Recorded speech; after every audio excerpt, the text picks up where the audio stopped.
कधीच नाही चुकणार तुमचे फेवरेट टीव्ही शोज झी5 सोबत, तेही एकदम फ्री. हॅलो आई, हा सिंचू, कुठेस तू? निघालात का? अगं येतेच आहे मी. हे बघ, तुझे पप्पा ना जरा मीटिंगला गेलेत. ते आले ना की मी लगेच निघते. हा बरं ठीक आहे, पण आई उशीर करू नका हा, वेळेत या. हो बाळा, चल येते. बरं नीट ये, ठेवते.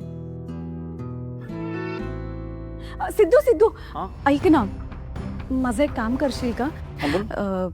हे बघ, सिंचूच्या नंदेचा कार्यक्रम आहे ना, तर तिथे मला बोलवलंय आणि तुझे पप्पा अजून आले नाही आहेत घरी. तू मला तिथे सोडशील प्लीज? आई, तू मुद्दाम विचारतेस ना मला. तुला माहितीये मला आवडणार नाहीये तू तिथे गेलेलं.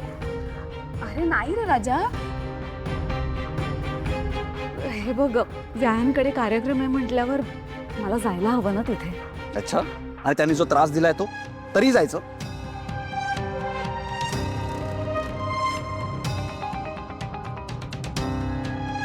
हे बघ सिद्धू, जशी आपली सिंचू घरातून पळून गेली ना, तसा त्यांचा मुलगा सुद्धा पळून गेलाच ना. त्यांना किती त्रास झाला असेल. अच्छा, म्हणजे आता त्या लोकांनी असं इम्प्रेशन मारलंय तुझ्यावर की तू त्यांची बाजू घेणार आहेस. हे बघ आई, तुला जायचं असेल ना तर तू जा, पण मला मध्ये नको आणूस. अरे अरे सिद्धू सिद्धू, काय रे, आईला नेहमी उलट बोलत असतोस? तुला राजकारण कळतं ना? तो बाहेर राजकारणासाठी किती ऍडजस्टमेंट करतो, मग घरात थोडीशी ऍडजस्टमेंट केली तर काय हरकत आहे? सतत आपल्या आईवर चिडचिड करत असतो. हे बघा वहिनी, राजकारण आणि नाती या दोन वेगळ्या गोष्टी आहेत. राजकारणात जिंकायला आम्ही काही करू शकतो,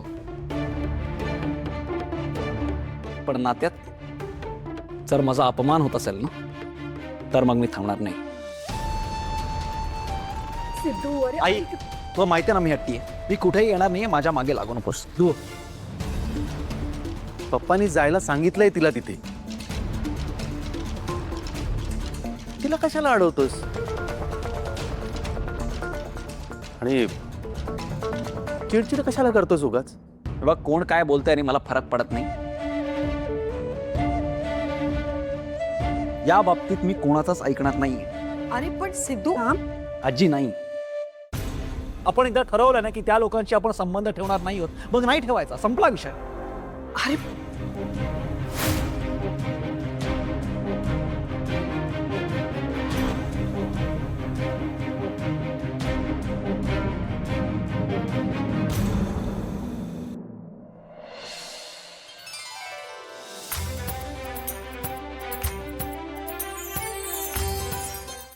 झी5 ॲप डाउनलोड करा आणि पहा सर्व एपिसोड्स एकदम फ्री.